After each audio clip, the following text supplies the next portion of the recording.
이제 문제풀이 좀 들어가겠습니다. 개념 체크. 자, 한번 볼게요. 물체의 회전 운동 상태를 변화시키는 원인을 뭐라 그러죠? 돌림힘이라고 한다. 돌림힘, 토크라고 하죠. 물체를 구성하는 입자들의 전체 무게가 물체의 한 곳에 작용한다고 볼 수 있는 점을 뭐라고 부르죠? 무게중심이죠. 그죠? 무게중심. 그래서 균일한 물체일 때 무게중심은 정 가운데 있다. 한 가운데 있고, 균일하지 않는 모양일 때는 실을 두 군데 모아서 수선의 발을 내린다라고 했고요. 땡땡땡은 하나의 회전축에 반지름이 다른 두 바퀴가 붙어 있어. 자, 하나의 회전축에 반지름이 다른 두 개가 붙어 있어서 작은 힘으로 무거운 물체를 들어 올릴 수 있다. 뭐라 그러죠? 축바퀴죠. 대표적인 게 문손잡이가 되겠죠. 자, 물체가 정지해 있거나 등속도로 운동할 때 또는 일정한 속력으로 회전하면서 정지해 있거나 등속도로 운동할 때 평형이라고 한다. 자, 이때 평형이라고 하는데 평형 상태에 있기 위해서는 무슨 평형과 알자 힘의 평형과, 자, 알자 힘이 0이어야 되겠죠? 힘의 평형과 돌림 힘의 평형이 모두 만족해야 된다. 돌림 힘의 평형이 모두 만족해야 된다라고 하는 게 기억하셔야 되겠죠. 돌림 힘의 크기는 회전팔의 길이가, 자 여러분들 RF죠. 이때 이 회전팔의 길이가 뭐할수록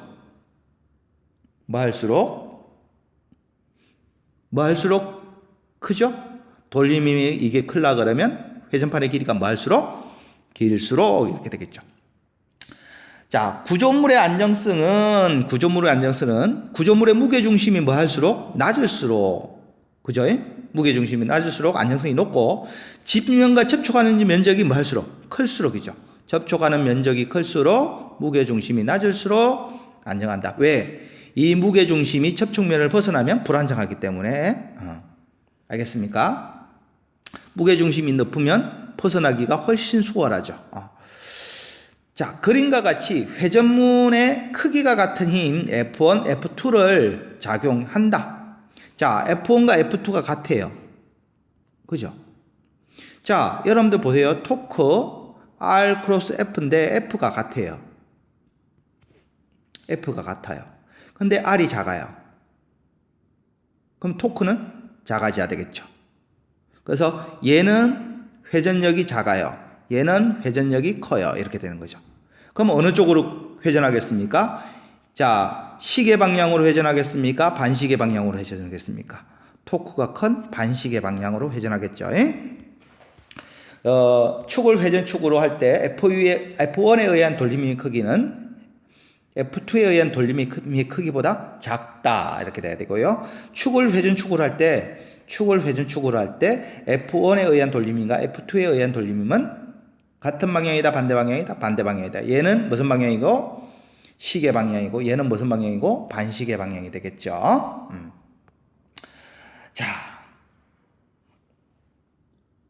두 번째, 돌림힘에 대한 설명으로 옳은 것을 동그라미, 옳지 않은 것은 X로 세요. 돌림힘의 단임은 R 곱하기 F니까 미터, 뉴턴 미터가 되겠죠. 맞죠? 돌림힘의 회전팔의 길이와 작용하는 힘 사이의 각이 수직일 때 최대이며 나란할 때는 0이다. 선생님이 얘기했죠. 팔의 길이와 나란하면 이거는 회전력에 작용하는 힘이 아니다. 어떨 때? 수직일 때가 회전력에 작용하는 힘이다. 맞죠? 그래서 동그라미입니다. 수직일 때가 최대입니다.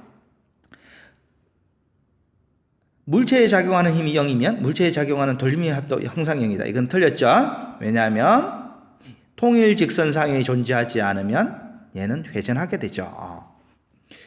물체의 안정성에 대한 설명으로 옳은 것은 동그라미, 옳지 않은 것은 평형 상태에 있는 구조물은 정지해 있거나 등속도 운동한다.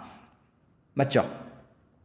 평형 상태를 뭐 하기 위해서는, 평형 상태에 있기 위해서는 돌림힘이 0이어야 되겠죠. 물체의 무게중심에서 지표면에 내린 수선이 물체의 바닥면 안에 있으면 물체는 안정하다. 자, 접촉면 사이에 무게중심이 이렇게 있으면 안정하고 접촉면 바깥쪽에 무게중심이 있으면 불안정하다 이렇게 얘기했어요. 그죠?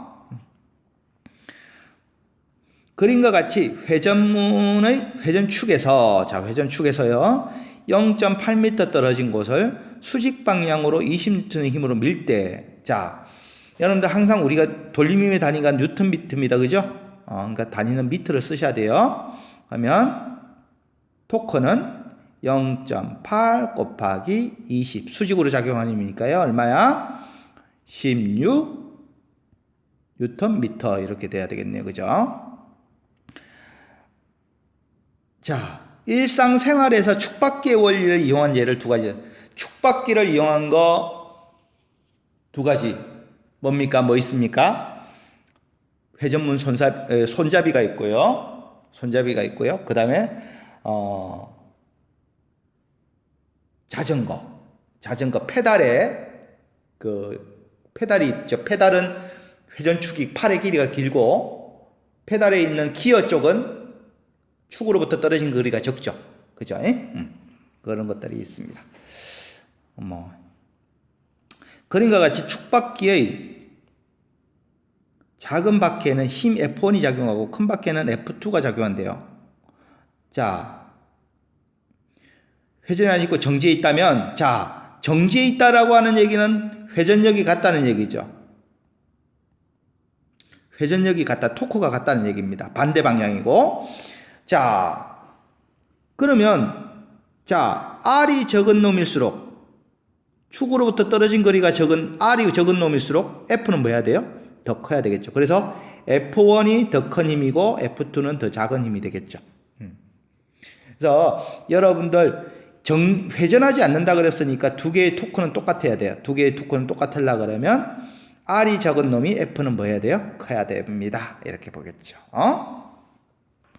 자, 이렇게 해서 우리가 이제 개념 체크가 끝났습니다. 개념 체크가 끝났고요. 이제 내신 기초 문제, 우리가 내신 기초 문제, 나란하지 않는 두 힘의 합력 구하기가 있는데요. 요거는 여러분들이 좀 해보시면 좋겠습니다. 죄송합니다. 자, 우리가 이제 내신 기초 문제인데 여러분들 간단하게 한번 볼게요. 그림과 같이 마찰이 없고 경사면이 세타인 빗면에 놓인 물체에 빗면과 나란한 방향으로 30N의 힘을 작용할 때 물체는 뭐에 있다? 정지에 있다. 자, 정지에 있다. 이렇게 됐습니다. 그러면 자, 얘의 무게가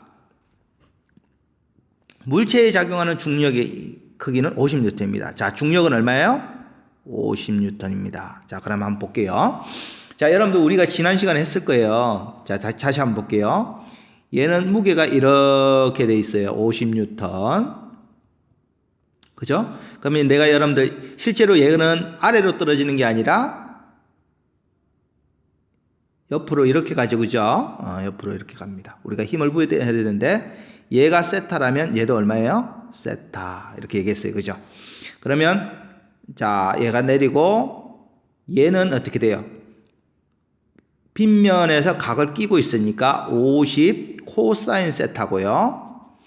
얘는 빗면에서 각을 마주보고 있으니까 50 사인 세타라고 했어요. 그죠? 그런데 지금 얘가 정지에 있다라는 얘기는 마찰이 없어요. 얘는 마찰력하고 상관이 있는데 마찰이 없다는 얘기는 얘는 무시해도 된다라는 얘기입니다. 그죠?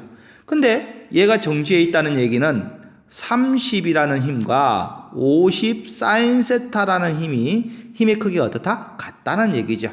그래서 사인 세타는 얼마가 됩니까? 5분의 3입니다.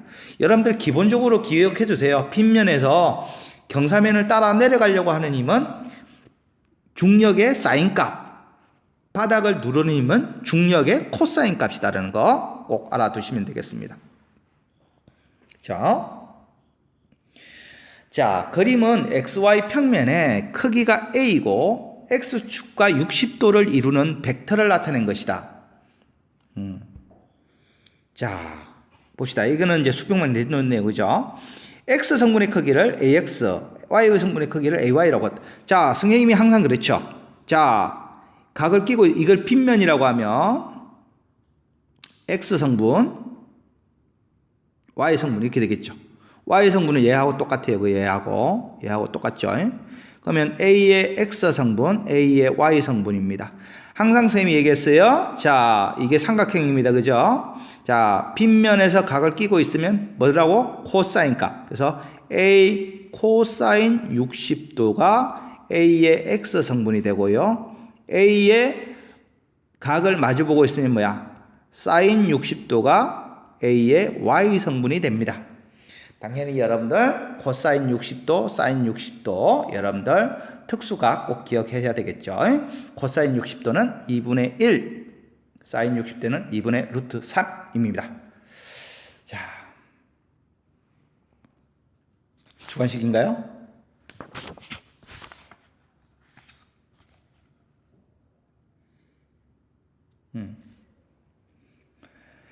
자, 7번 문제입니다. 7번 문제는 여러분들 그린 각 나와 같이 동일한 물체를 실 A, T를 이용하여 매달아 놨다. A, B, C, D를 가해서 실 AB가 청장과 이루는 각은 세타 1으로서 같고, 자, 세타 1으로서 같아요. 여기 1, 여기다 1. 알겠죠? 자, 나에서 실 CD가 이루는 각은 세타 2로서 같다. 이렇게 됐어요. 근데 이게 동일한 물체라 그랬으니까 그죠? 무게가 똑같겠네요. 그죠? 이에 대한 설명으로 옳은 것을 고르시오. 그렇습니다. 자, 가와 나에서 물체에 작용하는 알짜임은 0이다. 자, 알짜임이 0이다라고 하는 것은 물체가 정지해 있거나 등속도 운동하고 있어야 되는데 정지해 있죠. 그래서 알짜임은 0이다. 맞습니다. 자, 가에서 A가 천장에 작용하는 힘의 크기와 B가 천장에서 작용하는 힘의 크기는 같다. 자, 여러분들 보세요. A가 천장에 작용하는 힘의 크기와 B가 천장에 작용하는 힘의 크기는 같다. 자, 여러분들 보세요. 똑같은 각을 이뤘죠. 여기는 MG입니다. MG. 그죠? 그러면 여러분들 어떻게 돼요? 요게 작용하는 힘, 요게 작용하는 힘. 그죠? 자, 분해입니다. 얘의 X 성분, 얘의 X 성분. 그죠? 요 두 개를 더했을 때 뭐가 돼야 돼요? MG하고 크기가 같아야 0이 되겠죠. 그죠? 근데 이 각도가 세타 1이면 얘 각도 세타 1, 얘도 세타 1이니까 결국은 힘의 크기는 같아야 된다라고 하는 겁니다. 그죠? 힘의 크기는 같아. 자, 그런데 문제는, 자, A가 천장에 작용하는 힘의 크기는 C가 천장에 작용하는 힘의 크기보다 크다. 자, 여러분들 보세요.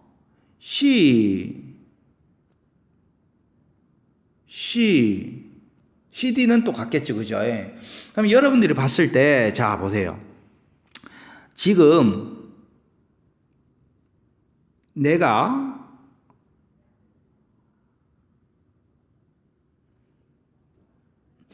요 정도 힘을 똑같이 가져야 된다고 합시다. 뭐 중력하고 똑같은 힘인데, 자, 얘는 그러면 똑같은 가격을 가지기 위해서는 요 정도 요렇게 그려야 되고요. 만약에 좁아도 된다 그러면 요렇게 하면 합쳐서 이렇게 되겠죠.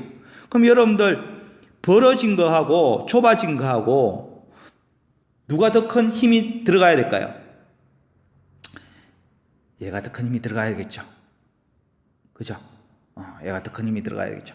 왜냐하면 여러분들 만약에 내가 극단적으로 합시다. 극단적으로 이렇게 눕혔다면 어떻게 돼요? 얘가 합쳐서 되려 그러면 더 큰 힘을 줘야 합쳐서 이런 힘이 나오겠죠. 맞죠? 이렇게는 들 수 있어요, 없어요? 들 수가 없죠. 그죠? 근데 좁아지면 좁아질수록 어떻게 돼요? 조금만 가면은 2배가 되겠죠. 그죠? 그래서 우리가 일반적으로, 각이 커지면, 여러분들, 이렇게 벌어진 각이 클수록, 벌어진 가격이 클수록 여러분들 더 큰 힘이 작용한다라고 하는 겁니다. 그래서 여러분들 세타1과 세타2가 더 크다는 거니까 얘가 더 일직선에 가까운 거죠. 일직선에 가까울수록 더 힘은 적게 들어갑니다. 그죠?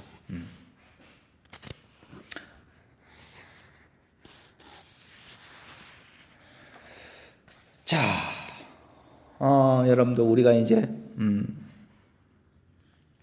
그림은 이제 솔직히 힘의 합성과 분해는 크게 어렵지 않아요. 돌림도 어렵지 않습니다. 자, 그림은 막대에 크기가 같은 힘 3개가 있대요. 자, F1, F2, F3가 다 어떻다고요? F1, F2, F3가 어떻다고요? 다 같다고. 점 O에서 힘이 작용하는 지점까지의 거리는 F1이 가장 적고, 자, R1, 그 다음에 R2, R3라고 합시다. O를 회전축으로 할 때, 자, 여기를 축으로 한다고 쳐요. 여기를 축으로 한다라고 쳤을 때, 자, 돌림힘의 크기를 각각 비교하세요. 그랬어요. 그러면, 자, 여러분들 보세요. 축으로부터 떨어진 거리죠. 자, 토크 1은 R1 곱하기 F1입니다. 토크 2는 어떻게 돼요? R2 곱하기 F2입니다. 토크 3은 R3 곱하기 F3이죠. 그런데 여러분들 보세요. 자, 토크 3은 수직인 힘이 아니라 나란한 힘이죠. 그죠? 나란한 힘은 자, 우리가 R 곱하기 F 사인 세타죠. 세타가 얼마야? 0도니까 얘는 얼마가 돼요? 돌림힘이 0이 되는 거죠. 만약에 여러분들 여기에 이렇게 있으면 F3이 가장 커요. 근데 얘는 나란하기 때문에 얘는 돌림힘이 없습니다. 그 다음에 여러분들 얘하고 같으니까 R이 큰 놈이 돌림힘도 크죠. 그래서 자, 얘가 가장 크고 그 다음에 얘고 그 다음에 얘가 0이 되겠죠. 여기에. 그래서 여러분들 우리가 정답을 알 수가 있는 거죠. 그래서 요거 착각하시면 안 돼요. 수직일 때가 최대가 되는 겁니다. 나란할 때는 팔의 길이와 나란할 때는 돌림힘은 얼마다? 0이다. 자, 우리가 자 보세요. 여러분 이런 문제가 있어요. 이런 문제가 있습니다. 자, 그림과 같이 막대 위에 물체 AB를 올려놓았을 때 막대가 수평으로 평형을 유지하고 있다. 자, 수평으로 평형을 유지하고 있다는 얘기는 시계 방향의 돌림힘과 반시계 방향의 돌림힘의 크기가 어떻다? 같다. A의 질량은 5kg이고 받침점에서 A까지의 거리는 0.3, 0.5m입니다. B까지는. 이에 대한 설명으로 옳은 것은 단 중력 가속도는 10이고 자, 이때 AB의 크기와 막대의 질량, 두께, 폭은 모두 무시합니다. 자, 우리가 만약에 막대의 질량을 무시하지 않으면 막대의 무게중심을 찾아서 하셔야 되는데 이게는 무시하는 겁니다. 그죠? 그러면 여러분들 보세요. 어디를 중심으로 돌죠? 요 받침점을 중심으로 돌죠? 얘를 축으로 잡으면 됩니다. 얘를 축으로. 그러면 자, 여러분들 자, 이 막대를 보면 이 막대는 이 A로부터 아래쪽으로 힘을 받죠. 얼마의 힘을? A의 무게인 50N의 힘을 받고요. 얘는 아래쪽으로 힘을 받고 있는데 얼마인지는 몰라요. 그죠? 근데 여러분들 보세요. 이 축으로부터 이 힘은 A에 의한 힘은 자, 축을 고정하고 여러분들이 힘을 잡아당기면 어느 방향으로 돌아요? 요쪽 방향으로 돌죠. 그죠? 무슨 방향입니까? 반시계 방향의 토크입니다. 반시계 방향의 토크. 자, 얘는 요 받침점을 고정하고 얘를 힘을 가하면 요렇게 돌죠. 얘는 뭐야? 시계 방향의 토크죠. 그러면 우리가 계산을 한번 해볼게요. 0.3 곱하기 얼마? 50. 여러분 5 그러면 안 돼요. 힘이니까 무게를 해야 되고요. 얘는 어떻게 돼요? 0.5 곱하기 W 이렇게 되겠죠. 그럼 같아져야 됩니다. 그러면 0.3 곱하기 50은 0.5 곱하기 W. 그죠? 그러면 얼마가 되죠? 30인가요? W는 30 이렇게 되겠네요. 자,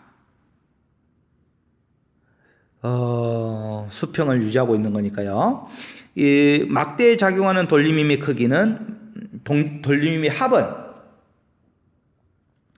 얼마입니까? 막대에 작용하는 돌림힘의 합은 이제 여러분들 해보시면 되겠죠? 돌림힘의 합은 얼마입니까? 0이죠, 0. 왜? 반시계 방향과 시계 방향이니까 얘는 평형을 유지하고 있죠. 그러니까 돌림힘의 합은 0입니다. 받침점을 회전축으로 할 때 A에 작용한 중력에 의한 돌림힘의 크기는 A에 의한 얼마예요? 15 되겠죠. 15. B의 질량은 무게가 30이니까 질량은 얼마예요? 3kg 이렇게 되겠네요. 그죠?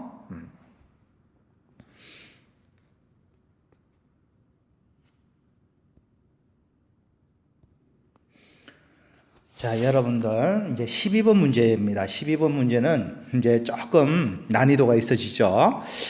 자, 한번 고민해 봅시다. 그림과 같이 수평면에 놓인 저울 PQ 위에 길이가 1m인 수평한 막대를 놓고 막대 위에 무게가 W인 물체를 올려놓았더니 막대가 수평을 유지했대요. 막대의 왼쪽 끝에서 물체까지 거리는 0.2m, 막대 무게는 60N, P에 측정되는 힘의 크기는 150N이고 Q에 측정되는 힘의 크기가 F0래요. 여기가 F0랍니다. 요거는 얼마입니까? 자, 막대의 밀도는 균일하다 그랬어요. 그러면 자, 여러분들 여기서 하나 기억하셔야 되는 거. 무게중심, 막대의 무게중심은 어딥니까? 균일하기 때문에 딱 정 가운데겠죠.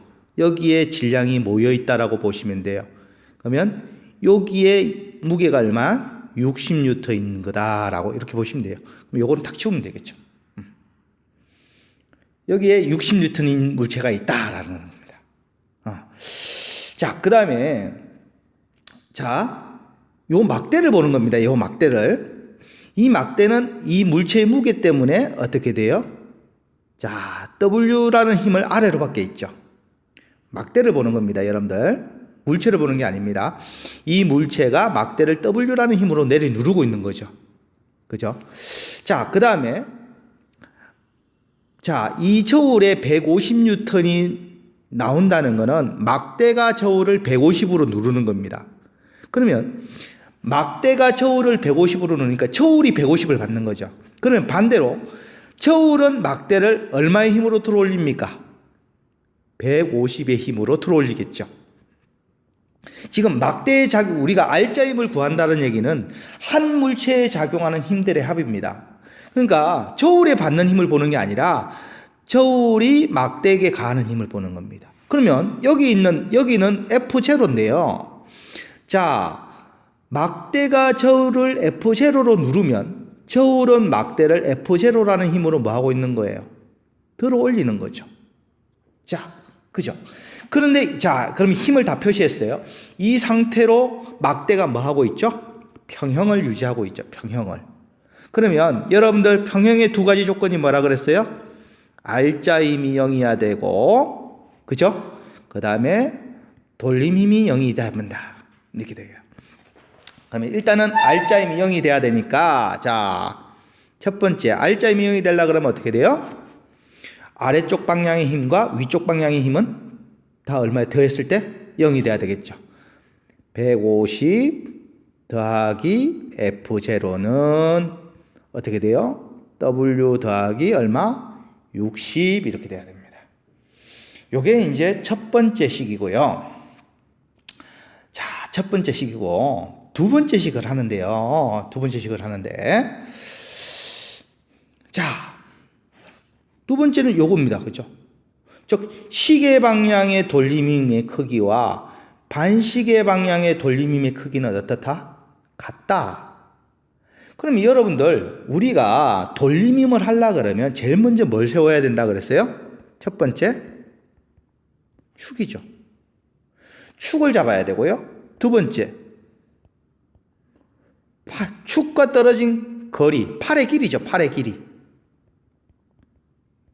팔의 길이를 구하시고, 세 번째, 수직인 힘을 구해서, 네 번째 뭡니까? 시계인지 반시계인지를 판별해야 되겠죠. 맞죠? 그럼 여러분들, 우리가 축을 잡을 때는요, 지금 평형인 거잖아요. 어디를 축으로 잡으셔도 상관없습니다. 어디를 축으로 잡으셔도 되고, P지점을, 이쪽 P지점을 축으로 잡으셔도 되고요. 여기를 축으로 잡으셔도 되고요. 여기를 축으로 잡으셔도 되고요. 여기를 축으로 잡으셔도 돼요. 그런데 우리가 일단 미지수가 두 개죠. W하고 F0. 그러면 축으로 잡는 부분, 축으로 잡는 힘은 없어집니다. 그러니까 미지수가 두 개일 때 미지수 하나를 축으로 잡으면, 만약에 여기를 축으로 잡으면 F0는 우리가 계산할 필요가 없는 거죠. 알겠습니까? 그래서 그러면 선생님은 여기를 축으로 잡겠습니다. 됐습니까? 여기로 축으로 잡으면, 자, 축 잡았죠? 그 다음에 팔과 힘과의 거리, 얘 얼마예요? 1m, 무게중심은 항상 중심이라고 그랬잖아요. 그죠? 1m의 반이니까 얼마? 0.5m. 자, 그 다음에 여기서 여기까지는 얼마입니까? 0.8m. 맞죠? 그 다음에 여기서 여기까지는 얼마입니까? 1m죠. 그럼 여러분들 보세요. P부터 볼게요. P는 이 축으로부터, 자, 고정된 축이라고 합시다. 내가 힘을 가한다면 어느 방향으로 돌죠? 힘을 가한다면 시계 방향이죠. 자, 그러면 시계 방향의 돌림힘은 1m 곱하기 150m 이렇게 되겠고요. 두 번째 요 힘은 축으로부터 어느 방향입니까? 반시계 방향입니다. 반시계 방향은 얼마예요? 0.8 곱하기 W. 맞죠? 그 다음에 요놈도 어떻게 돼요? 축을 고정시키고 하면은 반시계입니다. 그죠? 더하기 0.5 곱하기 60 이렇게 하면 되겠죠. 그러면 여러분들 얘는 얼마예요? 150. 얘는 얼마예요?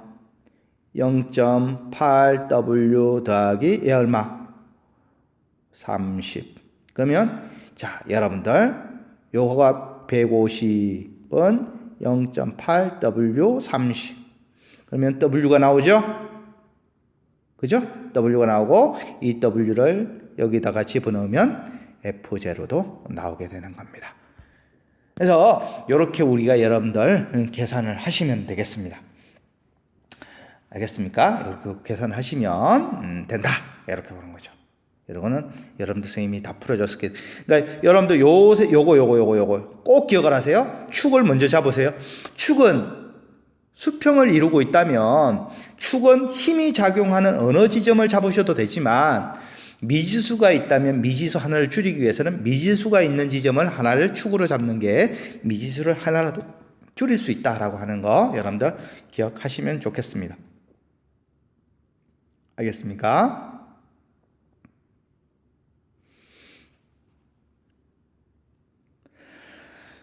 자, 여러분들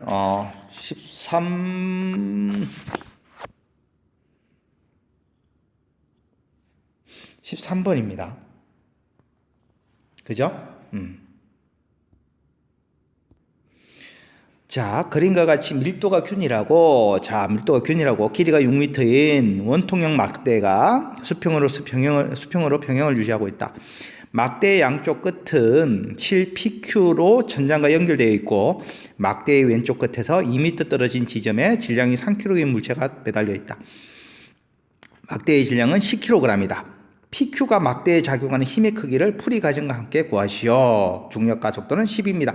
자, 여러분들, 자, 막대가 평형을 유지하고 있죠. 그죠? 평형을 유지하고 있다는 얘기는 뭐예요? 여러분들 두 가지 기억하시라고. 힘이 R자 힘이 얼마예요? 0. 돌림힘 합도 얼마? 0. 이거죠. 그러면 막대에 작용하는 힘을 다 표시를 하셔야 돼요. 일단 실이 막대를 잡아당기는 힘이 있죠. 요거는 FP라고 할게요. 실 Q가 막대를 잡아당기는 힘이 있죠. FQ라고 할게요. 됐죠? 자, 그 다음에 막대의 무게중심이 있죠. 막대의 무게중심 균일하다 그랬으니까 딱 정가운데 6m니까 딱 가운데 얼마의 힘이 적용하는 거예요? 10kg가 아니죠? 100N입니다. 항상 힘을 표시해야 돼요. 질량이 아닙니다. 100N이고요. 자, 여기가 몇 미터예요? 3m죠. 자, 떨어진 거리 2m에 여기에 뭐가 작용해요? 얼마가? 이 구슬의 무게가 작용하죠. 얼마? 30N이 아래로 작용하게 되겠죠. 자, 이렇게 표시를 했습니다. 그러면 여러분들 우리가 첫 번째 해야 되는 게 뭐죠? 위로 작용하는 힘과 아래에 작용하는 힘의 크기는 같다 그랬으니까 FP 더하기 FQ는 얼마죠? 30 더하기 100. 이게 이제 첫 번째 식이 되겠죠. 그래서 요걸 이용해서 첫 번째 식이 나왔습니다. 그 다음에 이제 두 번째 식인데요. 자, 미지수는 FP하고 FQ 두 개입니다. 그죠? 그러면 여러분들, 우리가 축은 이 둘 중에 하나를 잡으시면 됩니다. 둘 중에 하나를 잡으시면 되는데요. 자, 어디를 잡을 거냐? 자, 어디를 잡을 거냐 하면, 선생님은 축 잡기가 편하니까 FP를 축으로 잡을게요. 팔의 길이 잡기가 편하죠? 팔의 길이가 잡기 편하니까. 그러면 여러분들 요걸 축으로 잡았으니까 요 힘을 뺀 나머지 세 개의 힘, 요거를 가지고 시계 방향과 반시계 방향. 여러분들 바로 보이죠? 요 축을 중심으로 했을 때 요 놈은 토크 회전력의 방향이 같고 요 놈은 회전력의 방향이 반대가 되겠죠. 그러면 자, 토크의 시계 방향은 어떻게 돼요? 요거죠. 요거 시계 방향이죠.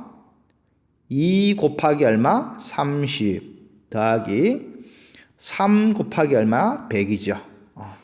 그 다음에 토크의 반시계 방향은 요겁니다. 요거. 반시계 방향은 팔의 길이 얼마죠? 6 곱하기 FQ. 그러면 여러분들 시계와 반시계의 값이 같아야 되니까 2 곱하기 30 더하기 3 곱하기 100은 6 곱하기 FQ. 그러면 여기서 FQ를 구했죠? 그러면 FQ를 구한 걸 여기 대입시키면 FP를 구할 수가 있더라. 이렇게 되겠죠. 알겠습니까?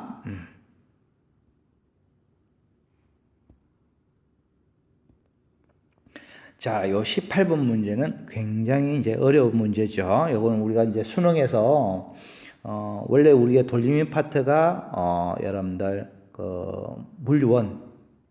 물리1에서 나왔었어요. 근데 여러분들은 물리2로 이 돌림인 파트가 넘어갔죠. 항상 여러분들, 수능에서 요런 형식의 문제가 나왔습니다. 이거는 3점짜리로 해서 항상 뒤에 나왔던 문제죠. 그래서 얘가 만약에 쭉 이동했을 때 이 수평면 위에 놓여있던 두 막대가 어느 순간 수평이 깨져버립니다. 그죠? 수평이 깨져버리는. 그래서 기울어버리죠. 그래서 우리가 기울어진다라고 했을 때 그러면 그때 최대값을 구하라 라고 했는데 여러분들 이렇게 보시면 돼요. 이거는 선생님이 다음 시간에 풀어줄 건데요. 생각해 보십시오. 우리가 구조물의 안정성이 되려고 하면 무게중심이 접촉면 내에 있어야 되죠. 그러니까 B의 무게중심이 A라는 접촉면 내에 있어야 되고요. 그 다음에 AB의 무게중심이 이 수평면의 무게중심보다 안쪽에 있어야 되겠죠. 근데 만약에 그게 딱 깨지는 순간 어떻게 돼요? 얘는 기울어지게 됩니다. 그 최대값을 X의 최대치를 한번 보는 거죠. 그죠? 그래서 여러분들이 요걸 한번 고민을 해 보십시오. 선생님이 다음 시간에 요거는 풀어주겠습니다. 그래서 선생님이 요건 맨 마지막에 둔 이유가 여러분들이 한번 고민해 보고 그 다음에 선생님이 다음 시간 진행하기 전에 이걸 풀어주려고 하는 겁니다. 그리고 여러분들 이제 앞에서 선생님이 설명 하나 안 한 게 있어요. 뭡니까? 축받기. 즉 일의 이득은 있을 수 없고 힘의 이득은 있다 해서 여러분들 지렛대나 움직도를 했는데 축받기를 증명 안 했죠. 여러분들이 축받기는 꼭 한번 증명을 해 보시기 바랍니다. 알겠습니까? 여러분들 오늘 하루 수고 많으셨습니다. 우리가 원래 정상적인 수업에서 구조물의 안정성, 무게중심 이게 거의 1시간 분량이고요. 이제 선생님이 중간중간 얘기를 하니까.